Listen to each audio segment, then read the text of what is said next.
Okay, in any other world, in any other news cycle, in any other administration, the president of the United States saying this on the world stage would be huge, blaring, front page, you couldn't avoid it kind of news.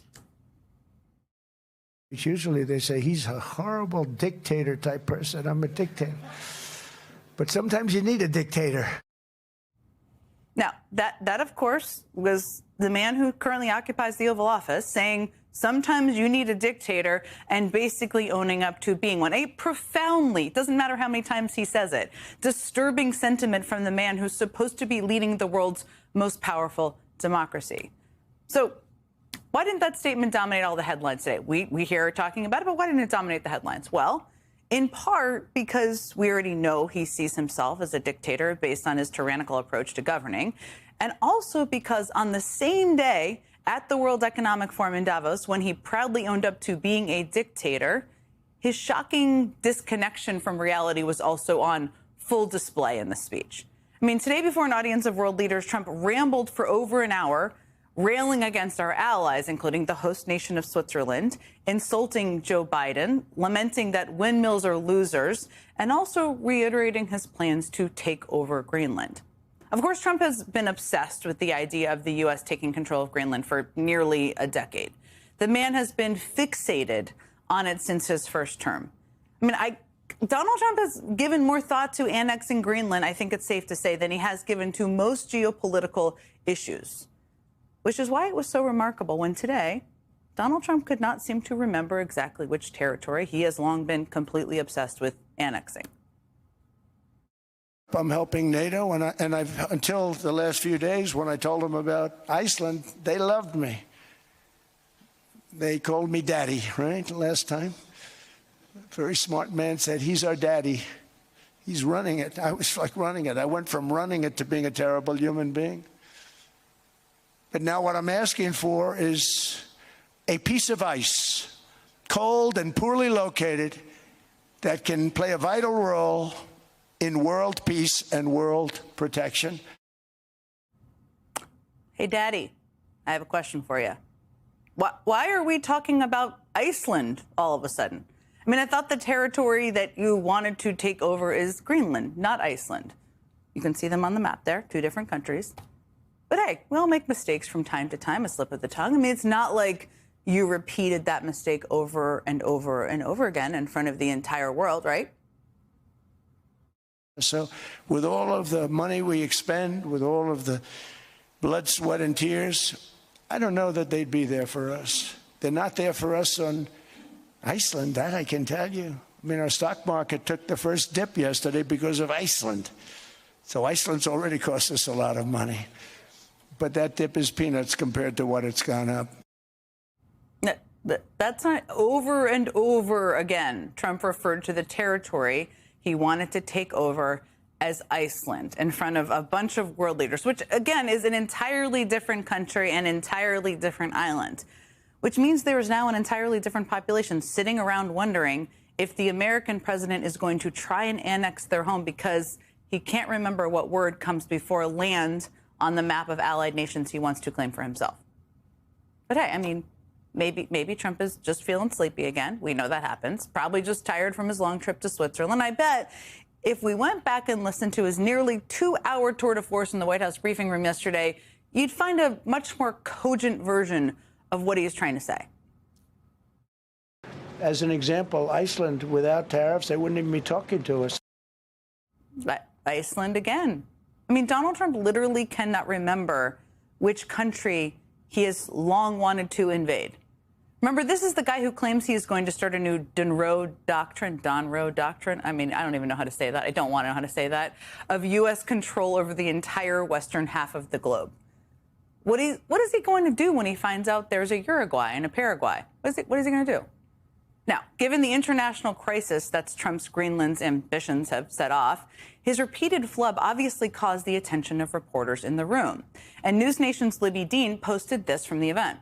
Quote, during his World Economic Forum remarks, President Trump appeared to mix up Greenland and Iceland around 3 times. Look, I just showed you them. You just saw them on your screen. That's a very straightforward description of what we all witnessed with our own eyes, what we all heard with our own ears.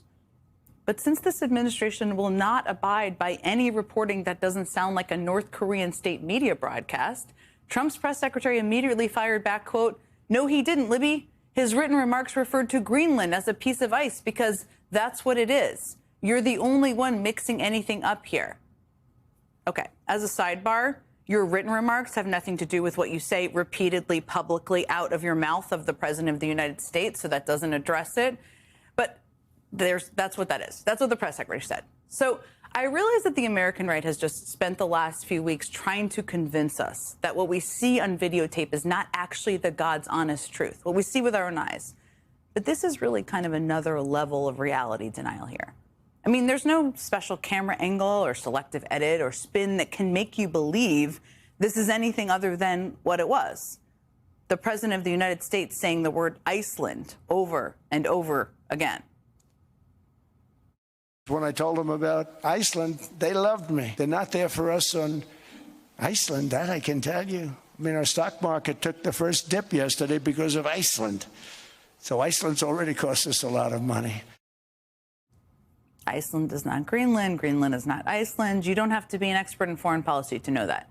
Anyone who has ever glanced at a map could tell you that. I mean, anyone who may have watched Mighty Ducks 2 could also tell you that. Wait a minute, I thought Iceland was covered with ice. Iceland? No, it's very green. I thought Greenland was green. Greenland is covered with ice, and Iceland is very nice. Listen, anyone out there who knows anyone in the White House, if you're trying to help him get it straight, that video is available. You can find it, and maybe it's in his terms.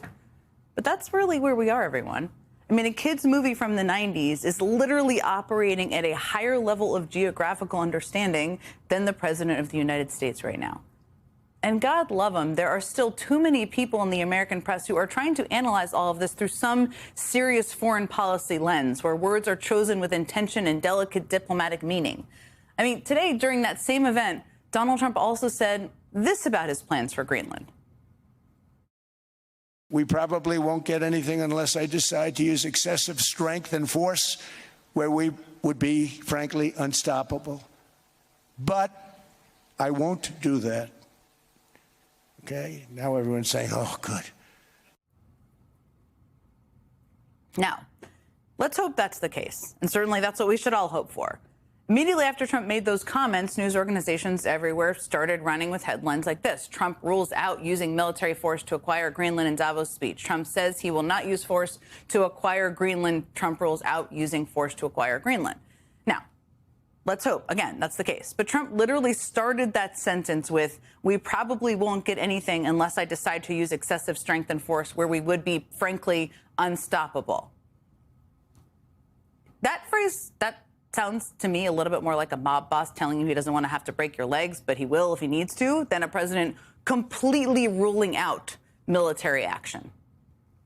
Needless to say, none of this is reasoned, well thought out diplomacy, but some people still insist on acting like it all is.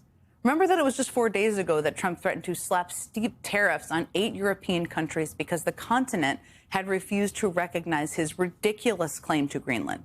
That sent the stock market crashing as investors grappled with the idea that Trump was planning to effectively punish people in his own country by raising prices in order to pressure the rest of the world to give him part of another country. But Trump loves almost nothing more than creating a fake crisis in order to swoop in and behave like he is solving the crisis that he created. And so today, after his long, winding speech, the president took to social media to announce that he had met with the leader of NATO and, quote, formed the framework of a future deal with respect to Greenland, and that he would, quote, not be imposing the tariffs. And if we needed any more proof that this was all some sort of BS face-saving effort, just listen to the way Trump described his so-called deal in an interview with CNBC just moments later. Well, we have a concept of a deal. It looks like we have pretty much a concept of a deal. A deal of ownership, a deal... Well, it's a little bit complex, but we'll explain it down the line. A little complex. We'll explain it down the line. That's not guy's out policy wonk. And yet his complete lack of detail for a fake plan designed to solve a crisis he created did not stop some Fox commentators from treating him like a conquering hero, historic national security figure. It's really hard not to see this through the lens of the art of the deal. A lot of this is classic Donald Trump negotiating status. He goes in, the bull in the china shop. People think he's going to use force. Then when he takes force off the table, they're all like, phew. Love him or hate him, when he leaves that room, everybody there felt like America First threw up all over them. I mean, I can't argue that last point, I suppose. But unfortunately for the Fox News crowd, things got a little awkward when the very NATO leader Trump claims to have inked this deal with went on the very same network to tell the very same viewers what is really in this deal. What I don't hear is Greenland is it still under the Kingdom of Denmark in this framework deal? That issue did not come up anymore in my conversations tonight with the president. Didn't come up. Trump did not mention Greenland, I guess. It sounds like while negotiating his supposed Greenland deal. Did he forget about the reason he caused this diplomatic crisis in the first place? Did he accidentally make a deal to acquire Iceland? Or can we all accept the obvious truth that Trump once again chickened out and walked it all back? I mean, and I'm fine with that in this case, in most cases of things he's out there blasting around he's going to do. See, all Trump has managed to do with his ridiculous Greenland obsession is further destroy America's relationships with some of our closest allies. And if left to serious it's left to serious lawmakers to try and pick up the pieces.